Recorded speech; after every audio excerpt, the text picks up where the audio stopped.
Have you ever wondered why, after his defeat, Napoleon was only exiled and not permanently dealt with? I mean, think about it. The guy had turned Europe upside down twice. Even after the first time he was exiled to Elba, he came back, raised an army, and led France into battle again. So why didn't the Allies just put an end to him for good? In 1814, when the coalition marched on Paris, Napoleon was deposed by the French Senate. He wanted to keep fighting, but his generals were exhausted and insisted that he give up. So Napoleon agreed to go into exile on the condition that he'd renounce his claim to the French throne. Now, this wasn't exactly what everyone wanted.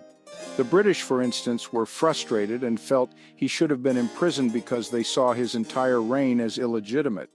But Austria, Russia, and Prussia wanted the war over and agreed to exile him to Elba. The thinking was, get him out of sight, out of mind. But we all know how that went.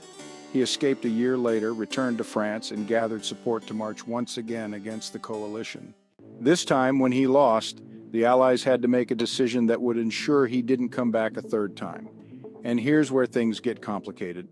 You'd think everyone would agree to execute him, but the powers of Europe had conflicting agendas. Britain was actually against execution. The government believed the Bourbon monarchy, just restored to the French throne, was fragile. If they killed Napoleon, his loyalists might rise up in rebellion, sparking a civil war in France, which Britain really didn't want to deal with. Meanwhile, Austria and Russia had mixed feelings. There was a thirst for revenge, but at the same time, both had been allied with Napoleon at different points. Russia even saw some advantage in keeping him alive as a potential threat to balance power in Europe. Prussia, though, had no such reservations. Its generals openly called for his execution, seeing it as the only way to prevent him from ever being a problem again. So why didn't the Allies just hand him over to Prussia? Well, Napoleon made a smart move. He surrendered himself to the British, knowing they'd be the most lenient option. He hoped to live out his days in Britain as a free man, but he miscalculated. The British weren't willing to let him go free, but they also weren't ready to execute him. Instead, they decided to exile him somewhere he couldn't escape from.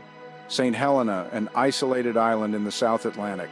On St. Helena, Napoleon would be kept under strict surveillance until his death in 1821. In the end, this compromise meant Napoleon's influence in Europe was permanently neutralized without the Allies having to risk the fallout of a direct execution.